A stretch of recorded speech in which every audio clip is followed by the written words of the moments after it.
大家好，很高兴又到了我们一起学习广论的时间了。从去年10月我们开始直观的学习，到现在已经有1年了吧。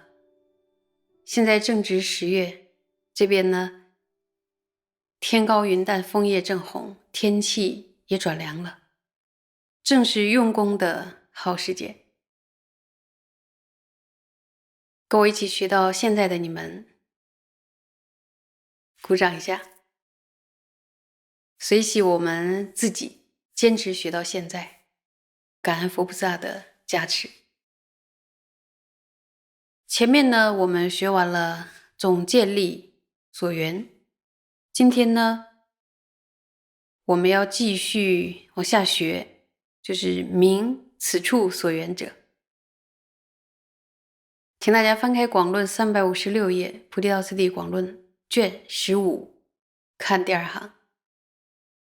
明此处所缘者，如作是念：若尔，已说如是多种所缘，今于此中当以何等所缘而修止焉？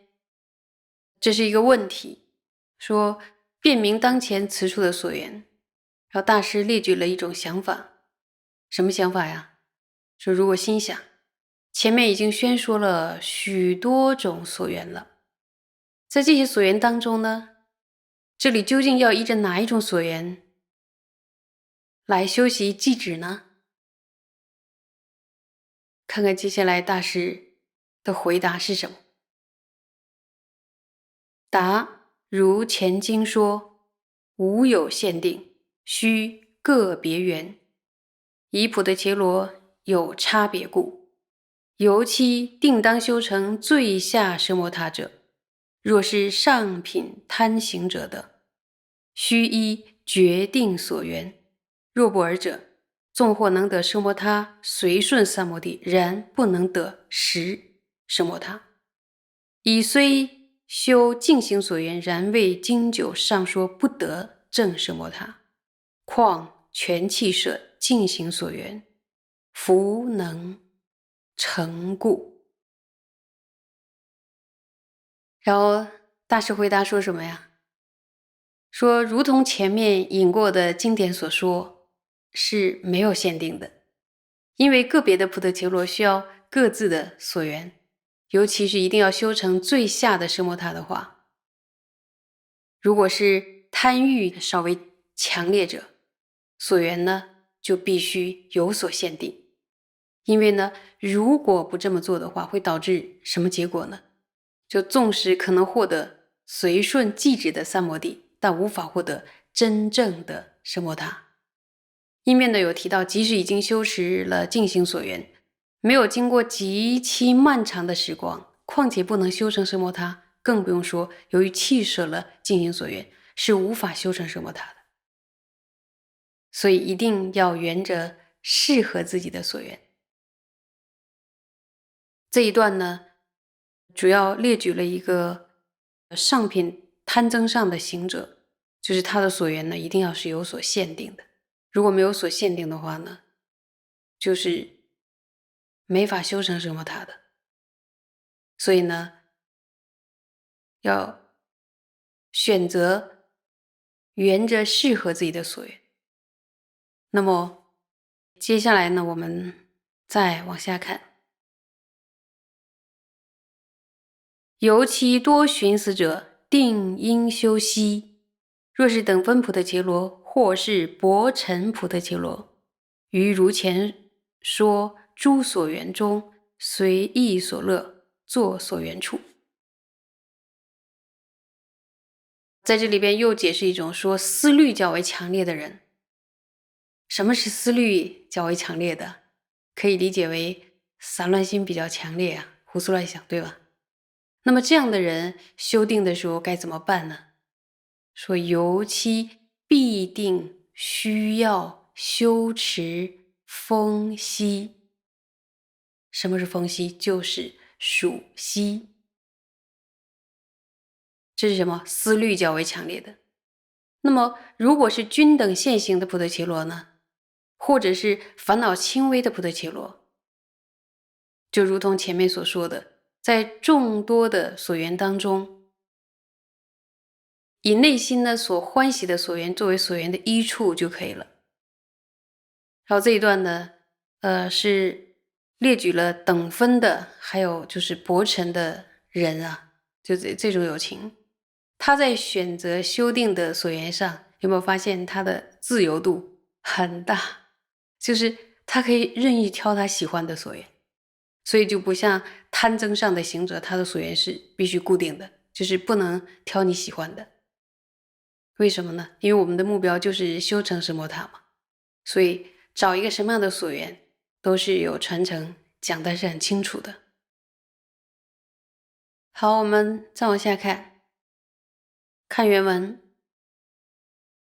又修次第中下二篇，依于现在诸佛现著三摩地经及三摩地王经，说缘佛相修三摩地。说另外啊，修次中边与修次下篇，然后依循着现在诸佛现著三摩地经还有三摩地王经这两部经，然后提到呢，缘着什么呀？缘着佛相修持三摩地。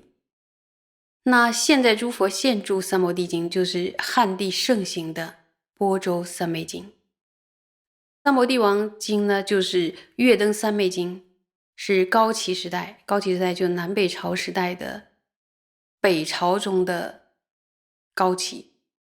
当时呢，那连提耶舍翻译的月灯三昧经中说，很美哦，得如来身紫金色，一切端妙为世亲，缘于如是心安住，乃名得定之菩萨。这段经文呢，有提到缘着佛相修定之后呢，我们会读到法尊法师从藏文三摩地王经翻译过来的经文，那时候呢，我们可以再详细的探讨。请大家接着往下看。觉贤论师一说多种，如云，只略有二，为向内缘得及向外缘得。其中内缘亦有二种，为缘全身及一身法。缘身又三，为即缘身为天形象、缘骨所等不净形象、缘骨杖等殊胜标志。这里边呢，举了觉贤论师。觉贤论师呢，是那兰陀寺的上座，是阿底峡尊者的主要的上师之一。然后觉贤论师呢，也曾说，此处的记指呢有两种，就是一种呢是透过向内观视而获得，一种呢是透过向外观视而缘取。那么其中向内观视呢又分两种，就是缘着身体，还有缘着依于身体者。那么缘着身体呢又分三种，第一呢就是讲身体缘取为本尊的形象，然后这里的天形象的天就是指本尊的意思。那么第二种是缘取骨所等不净，这个骨所呢就是骨节相连，然后形状呢有点像锁链一样，缘取骨所其实就是缘取骷髅还有等不净。然后第三呢是缘取骨杖等殊胜的标志，也就是呢殊胜的象征。那骨杖是什么呀？骨杖呢也可以称之为天杖，是一种密法的法器。那么这里边的殊胜的标志呢，是指本尊的法器，这些呢都可以作为修订的所缘。这些是缘着什么呀？对，缘着身体。那么再往下看，又讲些什么呢？看原文，缘一身法又有几种啊？5种，为缘息、缘细相、缘空点、缘光之、缘喜乐。向外缘者亦有2种，为殊胜、平庸。殊胜又2，谓元申语，道具论是义，引此文。那么又细分了，说元着依于身体者呢，也分5种。那么第一种呢，就是元着气息；第二种是元着细象，然后细象呢就是微细的象征；第三种呢是元着空点，空点就是明点；第四种是元着光之，光之就是光芒的之分；第5种是元着喜乐。那么这里边的细象啊、空点啊、光之啊、喜乐啊，这些都是呢修持密法的时候的特殊所缘，在这里边呢就不详细解释了，以后大家有机会可以学。那么向外观视而缘取有2种，哪2种啊？就是有殊胜和平庸2种，其中殊胜有2种，缘着身与缘着语。觉贤论师呢也提到了许多内容，道具论释中也有引了觉贤论师的这段文。那么到底还有多少去讲修订的殊胜的所缘呢？我们可以到下一讲继续学。谢谢大家。